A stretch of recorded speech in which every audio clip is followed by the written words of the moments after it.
Hey, what's up, everybody? Once again, my name is DJ, doing what I do, sitting back here on a Monday, chilling. And of course, yes, I know it's not Monday, but I like my catchphrase. I'm keeping my catchphrase, okay? And I'm pumping out these videos every day. So it could be Monday, Tuesday, Wednesday, Thursday, Friday. I might not do it on the weekends, but we'll see, all right? So, got a good one. Got a good one for you today. At least I think it's a good one. I think all of them are good. But this one this came up, or I was actually talking to somebody on the phone, a young lady. She wanted to come in and take Krav Maga.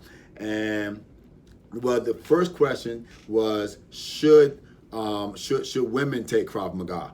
Okay, and I wasn't going to title the video "Should Women Take Krav Maga" because that was obvious. You knew I was going to say as far as that. Of course they should. Okay, but so it evolved into another question, and that is, what type of women take Krav Maga? I said, you know what? I'm gonna do a video on that one because that's actually good. What type of female takes Krav Maga Self Defense? And I'm gonna give you even more than you paid for. Okay, actually, you ain't paid nothing because YouTube is free. But and I ain't getting paid either because I don't have no subscribers. But it's all good. All right, but I'm gonna give you more than what you bargained for. All right. So and by the way, like, comment, subscribe to the channel, okay? Before you even go any further, press the subscribe button and the notification button, because I'm gonna be pumping out these videos every day, and I don't want to be talking to myself, all right? So subscribe to the channel. All right, cool. All right, so what type of woman takes Krav Maga? Like I said, I'm gonna give you more than what you bargained for, okay? More than what you bargained for. I'm gonna tell you everybody that takes Krav Maga. I'm gonna tell you the demographics. I'm gonna break it down to you from like A to Z. All right. Well, actually, I'm only gonna give you three because I always just give three. Sometimes more, but most of the time just three. All right. Three types of folks that come in and take Krav Maga. All right. Three types of folks that come in and take Krav Maga. All right. So before I even tell you that, let me tell you where I'm getting my information from. I've been doing Krav Maga for a while, probably like 14 years. I started off, actually I took Krav Maga in Virginia for a little while, and then I took Krav Maga in DC, and I became the chief instructor in DC. And then I've trained in LA, I've trained in Vegas, I've trained in Jersey, I've trained in Israel. I've seen my share of Krav Maga students, and no matter where I go, the demographics are always the same.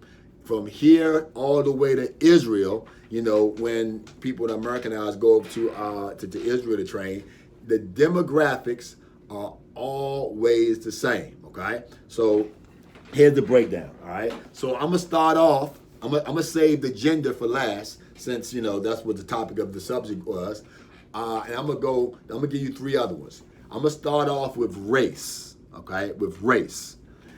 In Krav Maga, everywhere I've gone, my school included, it's about 80% Caucasian and 20% other, okay? 80% Caucasian and 20% other. So if you got 8 white folks on the floor, you might have like 2 black folks, or you might have a black guy and a Hispanic person, or you might have an Asian person. But it's 80% Caucasian and 20% other, okay? So a lot of people ask me, as a brother, they say, man, why don't more, black folks, take Krav Maga? Why don't, what's up with that? Well, I can't tell you the exact answer, but I'm gonna tell you 2 that I think reasons why it's mostly Caucasian and only a small amount of, black folks, okay? Well, I mean, to be honest, the first is price. All right, Krav Maga ain't cheap. It ain't cheap. Now, it ain't like Soul Cycle or Pilates or something like that. Well, some schools are, but it's not cheap. And I mean, I ain't saying that black folks don't have no money, but as a whole, black folks got less money than white folks got. Okay, as a whole. Okay. So it's a little pricier. It's a little pricier. So they're like, man, they're not trying to invest that much money into into Krav Maga or self defense or something like that. They'll do other stuff with their money, but they won't come and do that. So I think that's one of the reasons. Another reason, as far as my black women goes, and I can just tell you what they have said to me, it's their hair. Look, black women y'all don't know what my sisters be going through trying to keep their hair up. Okay, they come in here and their hair get to sweating. They gotta go home and do like surgery. All right, so and that's a lot of women don't do cardio stuff or whatever, or unless they got dreads or they braid it up or something like that. And some black women just go hard and they say forget it, and then some of them cut their hair short or whatever. But it's their hair. It's hard. It's hard to maintain their hair. We hear that all the time from my sisters. As far as my brothers go, man, I'm gonna tell you. It's their pride.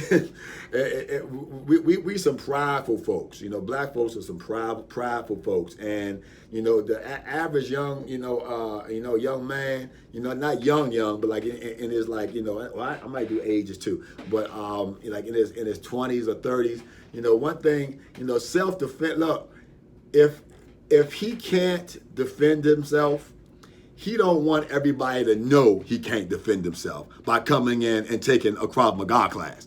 Okay. Now they'll do other stuff. They'll do some boxing. They'll do some jujitsu or MMA.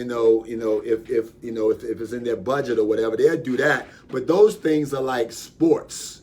Krav Maga is just self-defense. If you say I'm taking Krav Maga self-defense, that means that you are learning how to defend yourself. And that's embarrassing for a lot of brothers, Although, they need it just like anybody else, but I'm just how it is, So I think that's why the dynamics are the way they are.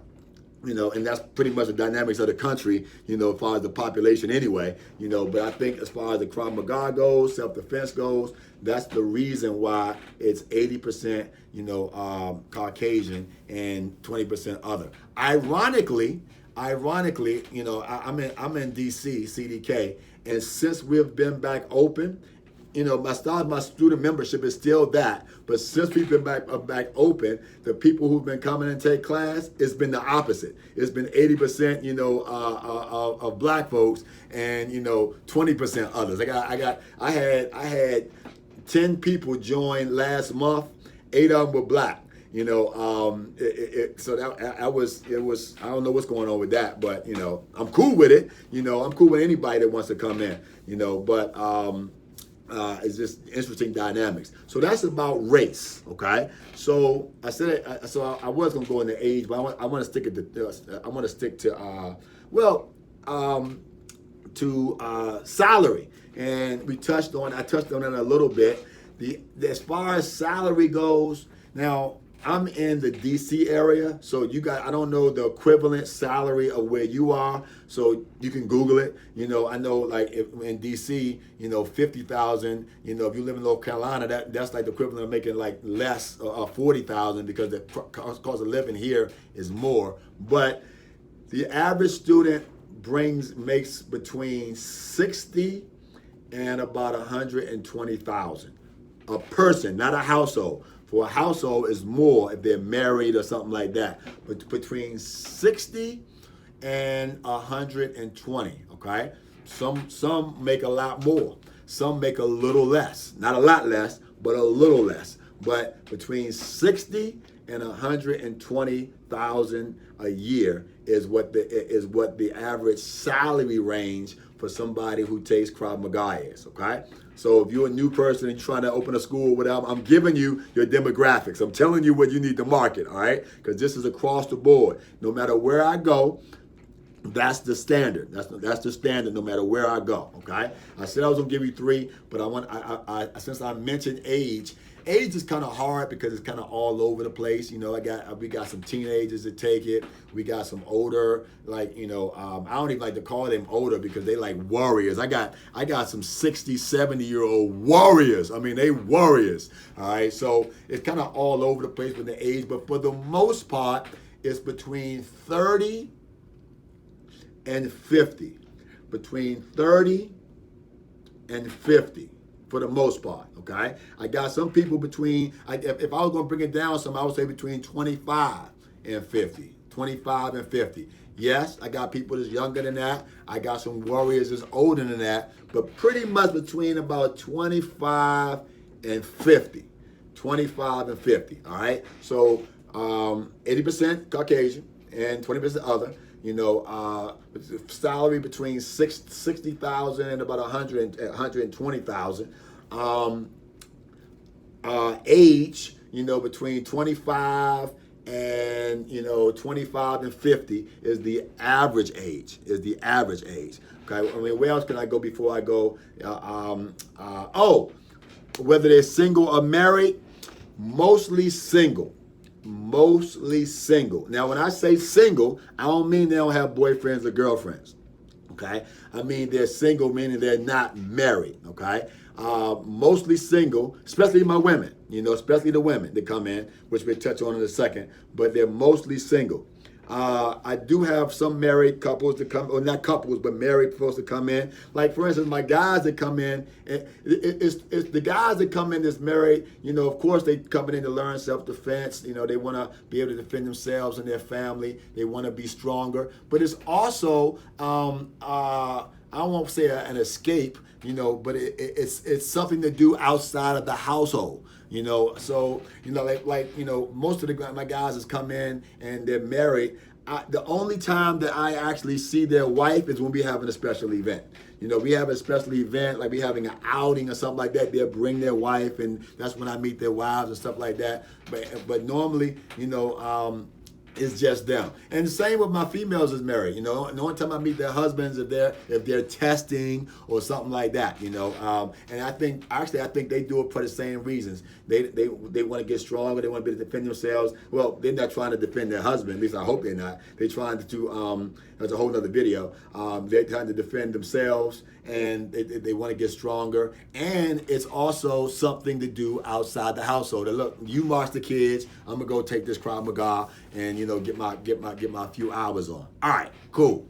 Now let's get down to the initial question: what type of women take Krav Maga? Okay, so when I first started doing Krav Maga, I'm gonna talk about the dynamics first.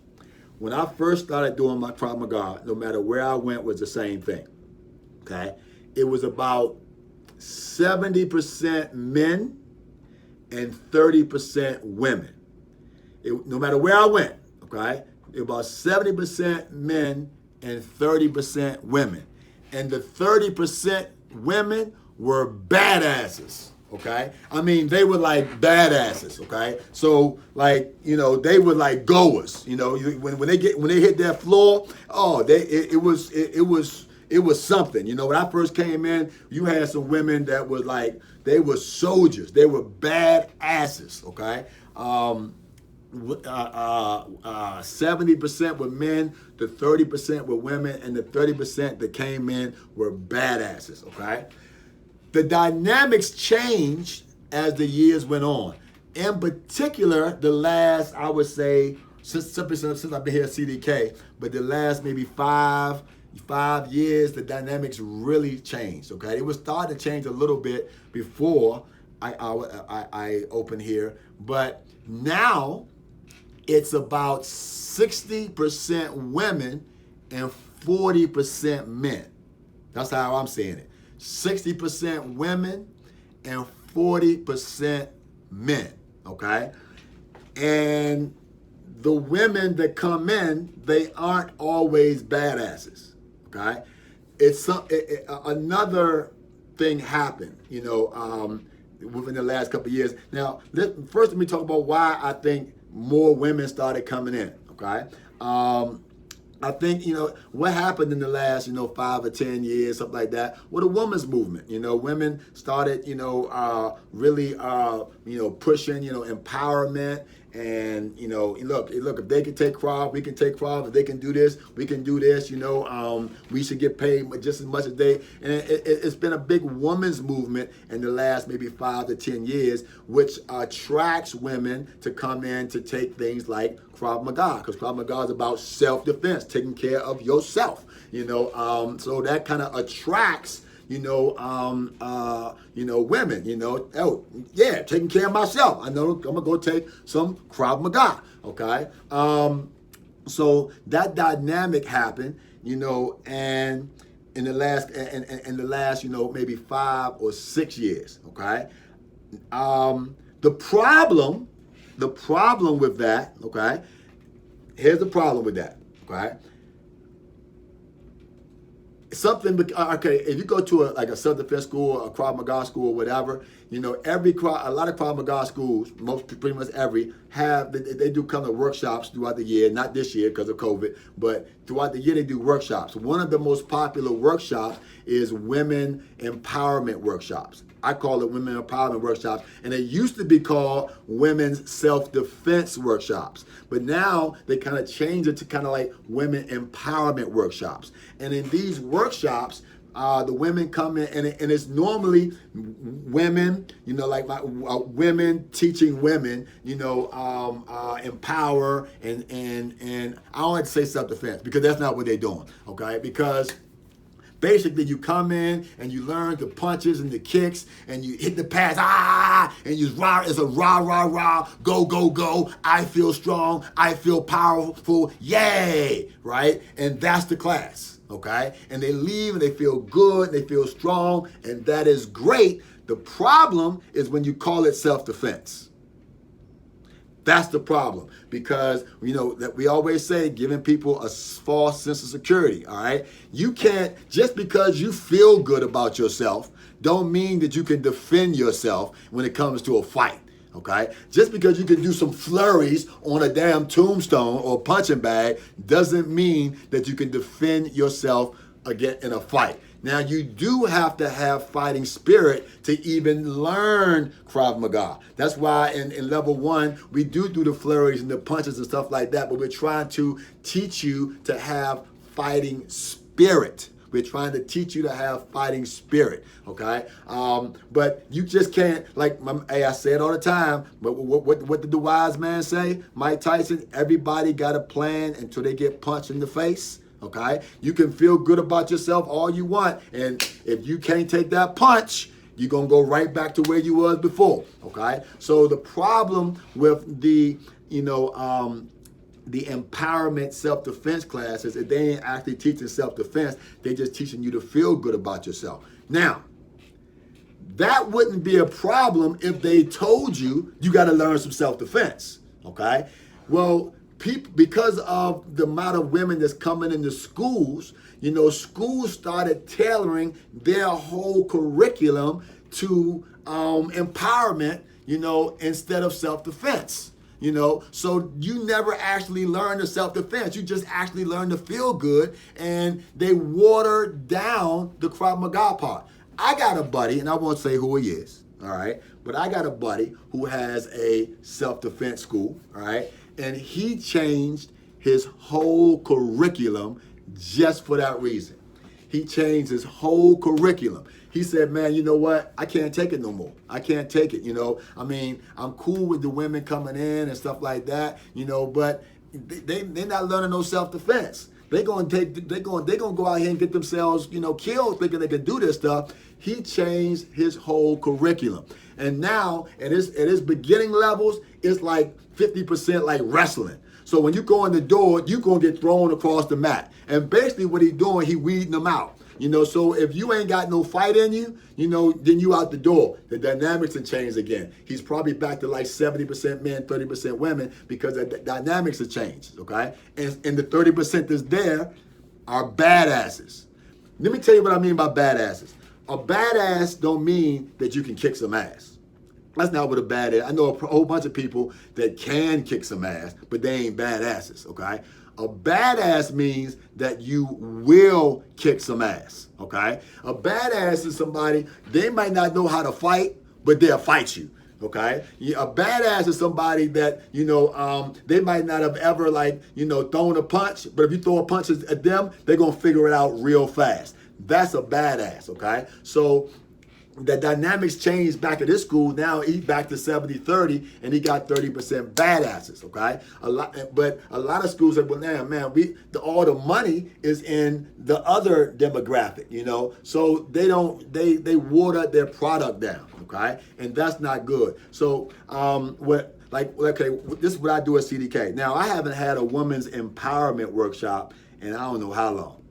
All right, not saying that I won't, because they're actually good to have, because like I said, you got to get the fighting spirit before you can actually have a fight, be able to fight. But I haven't had one. What I have had is women's self-defense workshops. I've had women's self-defense workshops. And you know who teaches them? Me. I teach them. And I'm going to tell you why. Well, first of all, now I got some female instructors. They can teach it as well, and they can teach it good, so they can do it if I'm absent. But if I'm around, I'm going to do it. Number one, I'm the most qualified person on the floor. I'm the head instructor, okay?